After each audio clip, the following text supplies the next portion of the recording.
sintonia, troca de experiências e um bate-papo descontraído sobre o espiritismo na sua manhã.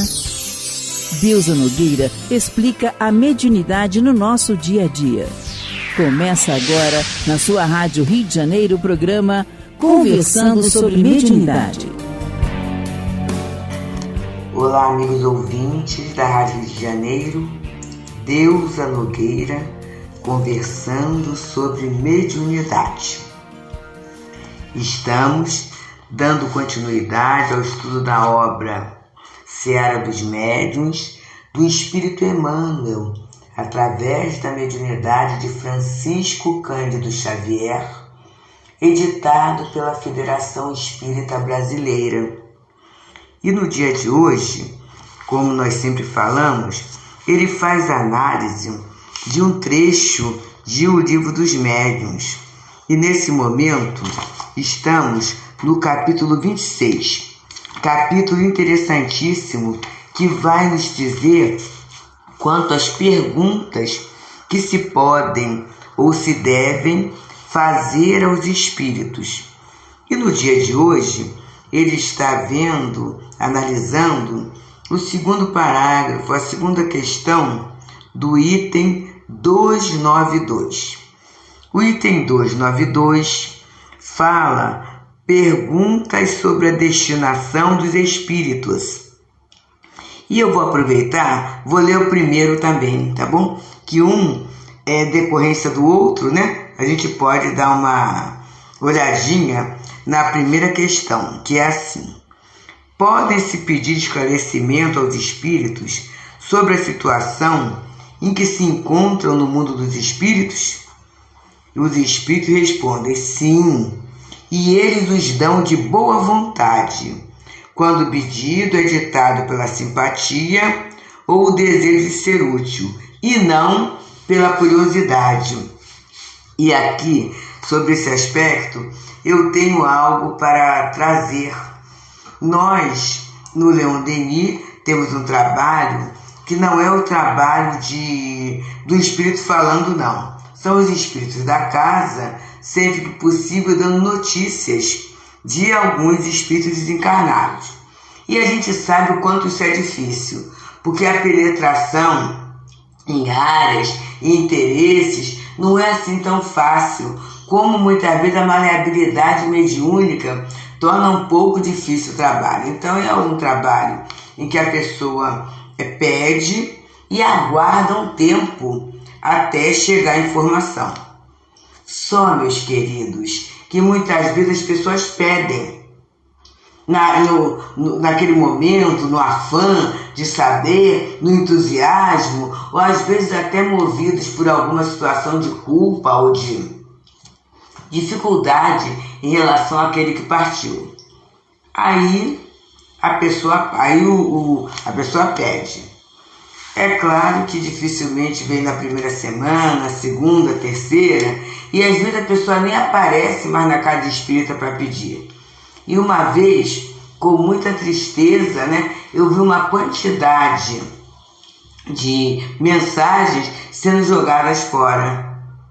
Eu lembro que foi até Augusta, nesse momento, que já está no plano espiritual, que mostrou, olha só, a pessoa pede, ela muitas vezes, por não conhecer o processo, ela não respeita nem o trabalho da espiritualidade, nem a energia do médium, nem a casa, nem a doutrina. E aí, a partir daí, se passou a ter uma entrevista, dizendo assim, por que você quer a notícia desse parente ou desse amigo? E às vezes sempre, queria saber, meu tio já desencarnou há 40 anos, queria saber como é que ele está. Não, é um vizinho que desencarnou de tal ou tal forma e eu queria saber onde eu está. Então a gente vê que a criatura está movida pela curiosidade. Já colocou o nome na caixinha de preces? Você consegue envolver essa pessoa com as suas preces? E em muitas situações, meus amigos, isso não acontece. É simplesmente a movimentação da curiosidade, envolvendo aquela pessoa. E a gente sabe que por curiosidade a coisa fica muito, muito difícil, A curiosidade nem sempre ela tem um objetivo útil. Às vezes é o saber por saber, é ter uma notícia até para comentar. E isso a gente sabe que é perda de tempo e não leva a edificação de nada nem de ninguém. E aí vamos para a segunda questão, que é a questão que Emmanuel se parou, né, se preocupou em nos elucidar. Os espíritos podem descrever a natureza de seus sofrimentos ou de sua felicidade? E aí os espíritos respondem: perfeitamente. E essas espécies de revelações constituem um grande ensinamento para vós, pois elas vos se iniciam na verdadeira natureza das penas e recompensas futuras, destruindo as falsas ideias que fazeis a este respeito. Elas tendem a reanimar a fé e vossa confiança na bondade de Deus. Os bons espíritos ficam felizes em vos descrever a felicidade dos eleitos. Os maus podem ser constrangidos a descrever seus sofrimentos, a fim de neles provocar o arrependimento. Nisso encontram mesmo, algumas vezes, uma espécie de alívio. É o infeliz que exala seu lamento na esperança de obter compaixão. Não esqueçais que o objetivo essencial, exclusivo do Espiritismo é o vosso melhoramento. E é para o alcançardes que é permitido aos espíritos iniciar-vos na vida futura, oferecendo-vos exemplos de que podeis aproveitar. Quanto mais vos identificardes com o mundo que vos espera, menos saudade sentireis daquele em que estáis agora. Em suma, este é o objetivo atual da revelação. E aqui a gente tem aspectos importantes, gente. Primeiro, quando os espíritos falam do sofrimento ou da felicidade, é um ensinamento para nós.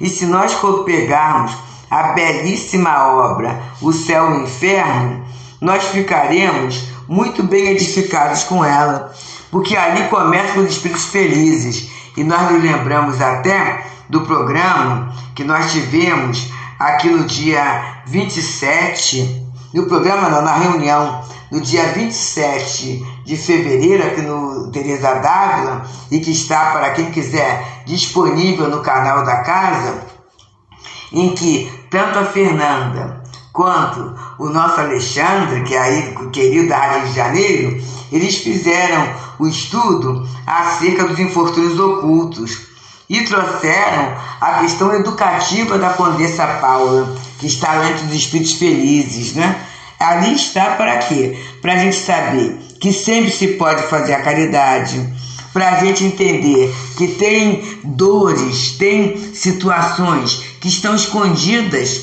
E aí o Alexandre Bulhões, à noite ele até falou para facilitar o entendimento, que às vezes a criatura tem determinadas reações que nós não entendemos.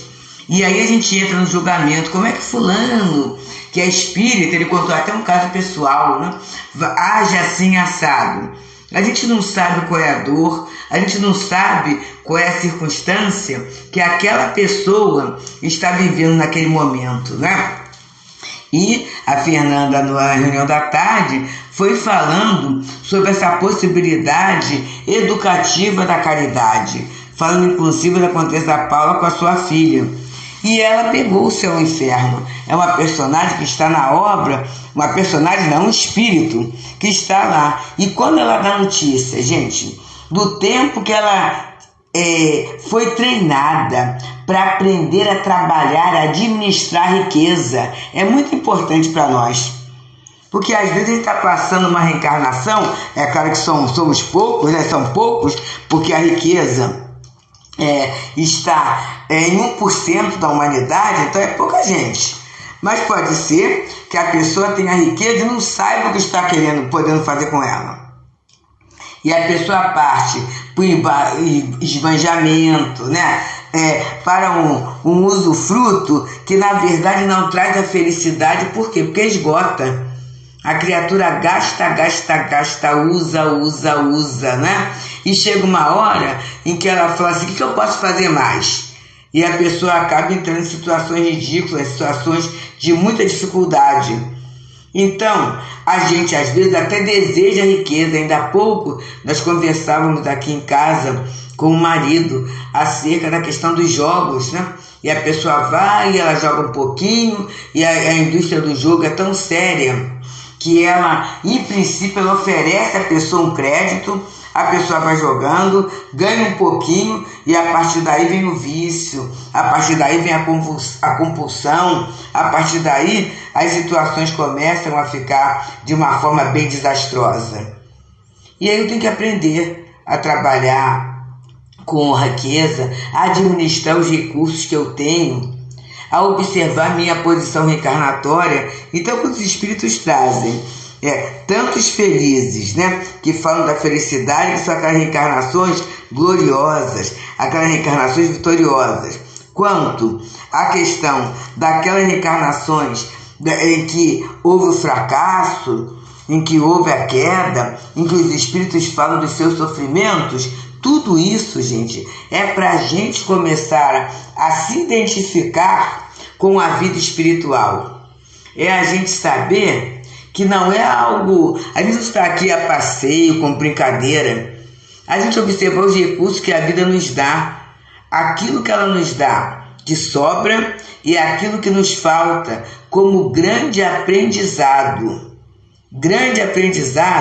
que a gente está tendo na nossa vida de espíritos imortais. E aí ele diz, a gente começa a se identificar com a vida futura e também, não é, a aprender a trabalhar a solidariedade através da prece, através da instrução. Tudo isso é uma utilidade muito grande, né?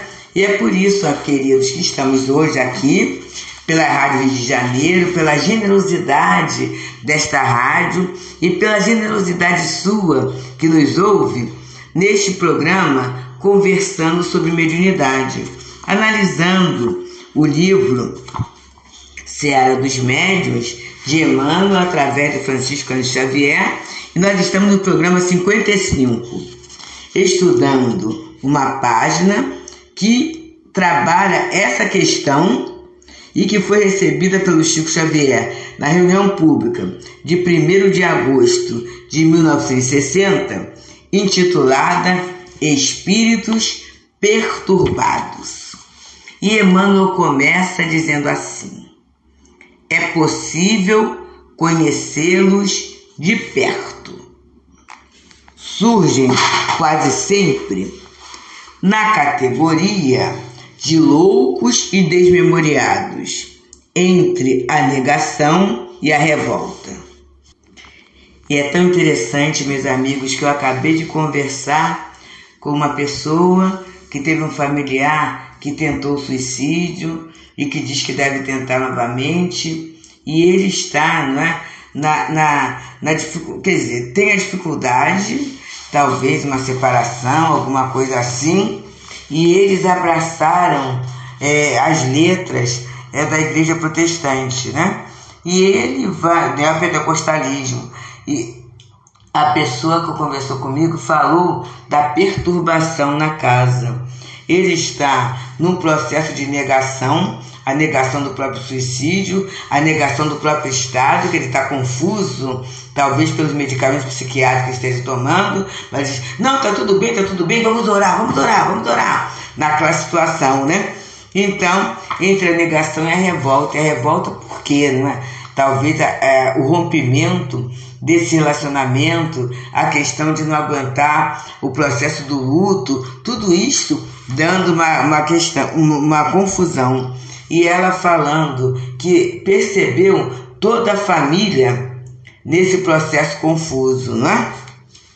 E ele continua dizendo, Emmanuel, são criaturas desencarnadas. Eu falei do encarnado porque quando Kardec fala, os espíritos falam, que a comunicação do desencarnado é para a gente, por antecipação, começar a entender a posição do desencarnado?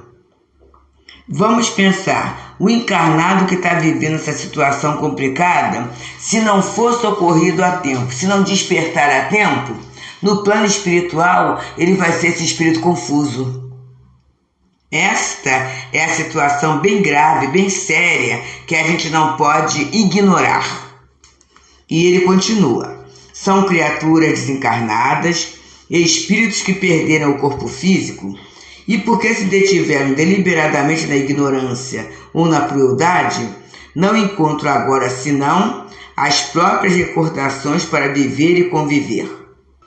Neste momento, meus irmãos, Emmanuel nos chama a atenção. Quando eu vivo na ignorância, na crueldade, na verdade, eu fecho o círculo, eu com eu mesmo. E aí eu só vou ter o quê? As recordações para viver e conviver. E como são recordações amargas, amargas, eu vou sofrer muito. Eu vou sentir uma falta, um vazio, alguma coisa muito negativa, porque foi a minha construção. E aí ele vem trazendo alguns aspectos. Encerravam-se na avareza e prosseguem na clausura da sobrinice. É muito interessante isto, A pessoa avara, ela tem medo de ficar sem.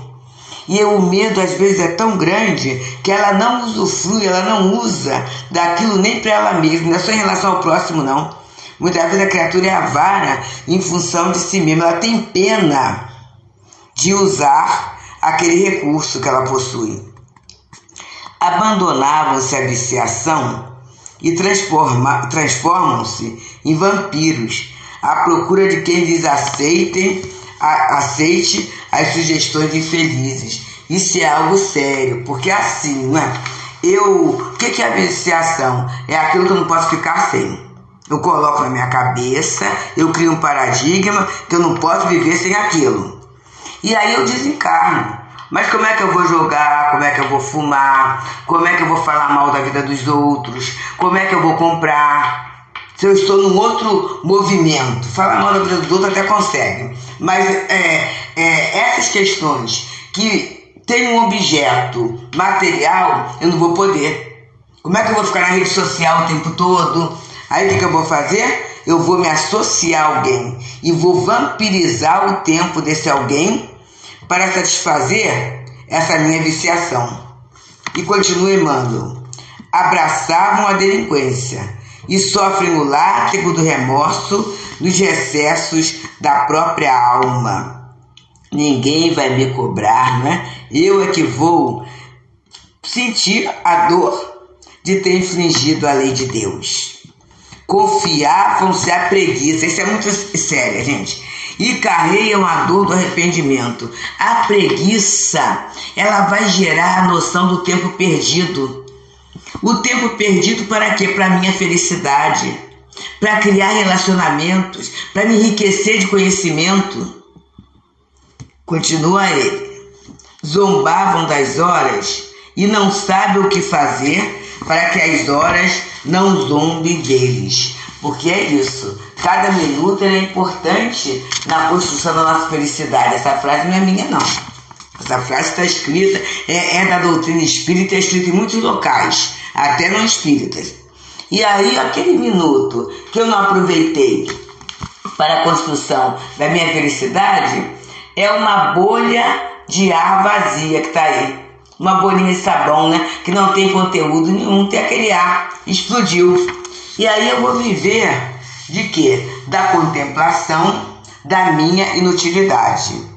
E ele continua dizendo para nós: são tantas as aflições que descobrem nas passagens atormentadas da mente iludida, que são eles, homens e mulheres, que escarneceram da vida, os verdadeiros autores de todas as concepções de inferno, além da morte, que é um aparecido no mundo, desde a aurora da razão, no campo da humanidade. Então, eu construo esse inferno, é isso que eu estou sofrendo.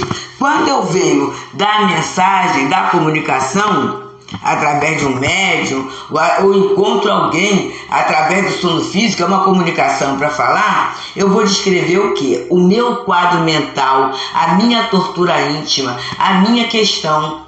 Mas é interessante eu pensar que aquilo é meu. É uma construção minha. Foi o uso do meu livre-arbítrio. E aí Kardec vem, é útil essa comunicação, porque aí quando eu vejo o outro sofrer, e eu vejo o estilo de vida do outro, eu vou ver qual é a similitude, o que eu tenho parecido com aquilo. E sempre é tempo de eu consertar.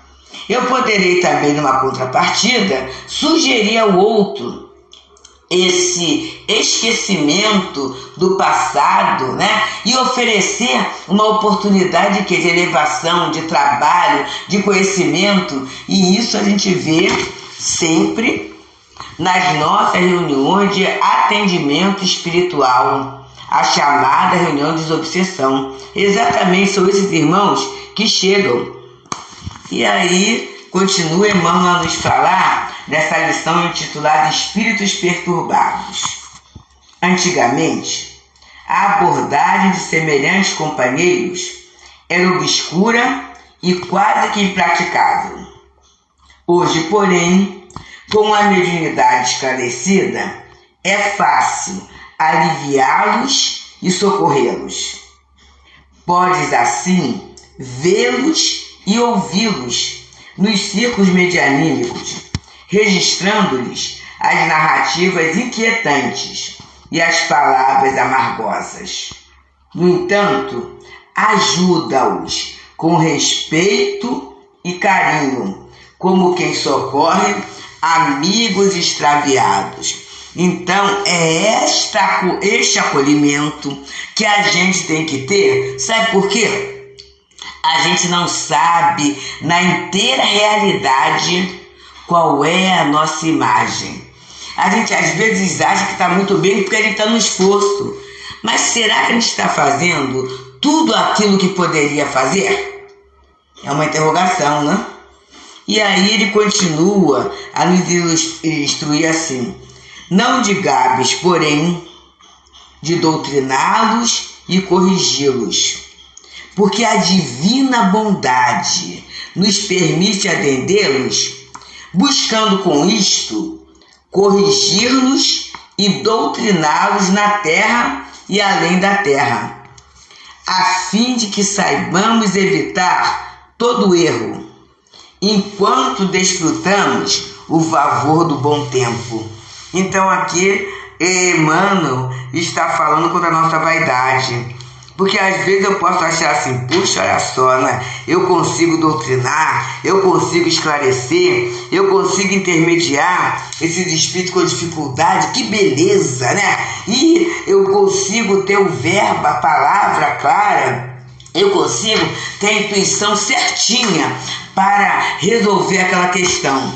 E aí eu fico achando que o trabalho é só de exportação, é só para o outro, sem eu me importar. E eu adoro essa palavra importar, que importar é trazer para dentro, sem eu perceber que quando eu falo para o outro, meu ouvido escuta, e aquele bem que passa através de mim para chegar para o outro, ele passa através de mim mesmo. Então eu estou sendo limpo. E aí eu lembro sempre de uma expressão que um amigo espiritual nos passou logo no começo da mediunidade. A deusa, de tanto a água pura passar por aquele cano que não é limpo, chega um momento em que o cano fica limpo também. Então que a gente agradeça pelos abençoados momentos que a oportunidade vai nos oferecendo para cultivarmos esta limpeza íntima, para estarmos despertos quanto à realidade da nossa própria vida. Muita paz. Deusa Nogueira explica a mediunidade no nosso dia a dia. Programa Conversando sobre Mediunidade.